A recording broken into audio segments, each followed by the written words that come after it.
Hey, this is Scott from Carnifex, and you're watching MetalTillDeath.com. All right, guys, we're sitting here with Scott from Carnifex. How's it going, brother? Good. Good. First of all, I want to say thanks for you guys coming out and touring, man, and putting together such a great package, man. How'd it come about? The package came about just, try to get as many, young, heavy bands as we could, just to kind of make the show, like, what the fans want to see, like, bands that the fans want to see us perform with, and just try to make it a fun show, try to make it worth the money, you know. Okay. Well, let's talk about Hell Chose Me, which is like one of the great albums that came out in a while, man. Now, when you guys went to record this record, did you guys kind of have like a concept in mind for this record? Did you want to go that route, or was it something that just kind of evolved? When you say concept, do you mean like a lyrical concept? Right, right. Okay. I mean, I don't know that I had a concept necessarily. I just pretty much tried to, I guess, kind of just lyrically keep it going in the same direction, which for me, my kind of, the direction lyrically with the band is always like pretty negative. It's just kind of my negative outlet, I guess. So I just kind of went with that, and I guess it kind of has a common theme through the record, but it's not a concept record or anything like that. It's just kind of, just a lot of kind of self-deprecation type stuff, just kind of addressing issues that probably a lot of people think about, but maybe don't really talk about. Right. And that's one of the things. That's another thing I wanted to ask you. A lot of people look at metal, and I just recently wrote a blog about this not too long ago about how negative music, like maybe negative lyrics and this type of music, can also be a positive thing for people. Would you agree on that? Yeah, as weird as it sounds, yeah. I mean, I've been a huge Nine Inch Nails fan like all my life since I was discovering my own music. When I was like 13 and 14 to now, still am a big Nine Inch Nails fan, and what Trent always does with his lyrics, they're always negative, but in a way it's almost, I mean, it's almost, I don't know, maybe a little comforting to kind of identify with someone that maybe feels the way you feel about an issue, and it almost kind of spins it into a positive in a way, because you don't feel so isolated, So I mean, Nine Inch Nails to me has been a really big influence all my life, still is. Okay. Now, do you see that on the road when you talk to a lot of the fans that come to see you guys? Do you see how your lyrics have helped your fans, like with that, going through those type of things? Have they expressed that? I mean, to you? Yeah, I mean, I know. I mean, out of all the people that show up to shows or buy the record, there's definitely a group of people that take the time to read the lyrics and identify with them, and I definitely appreciate that extra effort, and I mean, I put a lot of work into the lyrics, so it's nice when people I take the time to read them and then find that they can relate to them. It's definitely a good feeling. Okay. One of the things I've been doing, I've been working on a documentary since January of 2010, or 10, I mean. And it's focusing on a lot of the underground bands, indie bands, local bands, and things like that. Is there some things that you can tell people that are going to watch this, what you guys go through, like maybe your stories of what you kind of go through? Because a lot of the people think, once you get on a record label, because you guys are on Victory, right? Yeah. Yeah. Once you guys get on a label, everything's cool, man. You start getting, perks and all this kind of thing, and life tends to get easier. Would you say that's different? Would I say that getting on a label means you made it or whatever? Yeah. Well, yeah. No, absolutely not. No, I mean, no, it doesn't. I mean, we live, hand to mouth. Like I don't know at what point you start making money, but it's definitely not where we're at. Right. I mean, we're able to pay our bills. Pay the band's bills, not our personal bills. That's about it, man. I mean, a band can generate a lot of money, you know what I mean? But the amount of overhead is just insane, dude. Like, it's ridiculous. Like, you got to travel, you got to pay for what you're traveling in, you have to pay the upkeep on it. When you use gear every single night, like, it breaks, it wears out, you know what I mean? So we got to get, pay for repairs, pay for upkeep, and with everything the way it is now, like companies aren't doing endorsements the way they used to. I mean, maybe kids think that it's the 80s still and companies are just handing out free stuff. Right. They don't, dude.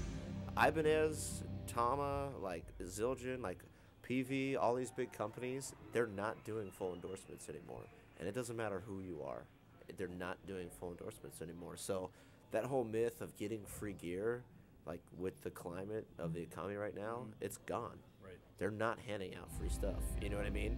And that's, dude, I mean, so that means we're paying for it, you know, and then stuff wears out, stuff breaks, got to get it fixed.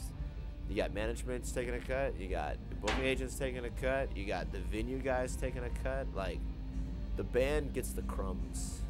The crumbs. Yeah, and I think a lot of people don't realize that, man. And another thing I don't think they realize is you guys have to be your own roadies most of the time, too, correct? Yeah, I mean, we do have some crew with us right now, you know, because we're headlining. But still, I mean, that crew's not free. Right. You know what I mean? Pay them, too. You got to pay them, man. It's just, you know, I mean, it's not like any of us are doing it for money, because if we were, we would not be, because there's no money. But as far as just sustaining, you know, it's hard, man. It's real hard, dude. It's real hard. It takes a lot of hard work. You definitely have to not, you know, really be interested in material things if you're gonna tour at the level we're at, which is like, you know, like, yeah, we're touring full time, which is a real dream come true, but you know, I don't own a car, I live at home. You know what I mean? It's like, I do, man. that's just how it works, you know. You gotta take the good with the bad, you know.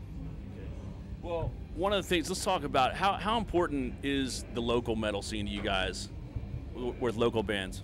I think it's really important, man. I think it gets a little bit downplayed, actually. I think it's important because, like, for example, of a tour like this, you know, yeah, we're gonna bring in however many people we bring in, but I think having the local support really kind of it almost personalizes the show in a way, because it puts bands on the bill that people in this area can identify with, you know, and it kind of makes it more exciting for the bands, because, you know, maybe they have an excitement about playing with us and playing with the tour.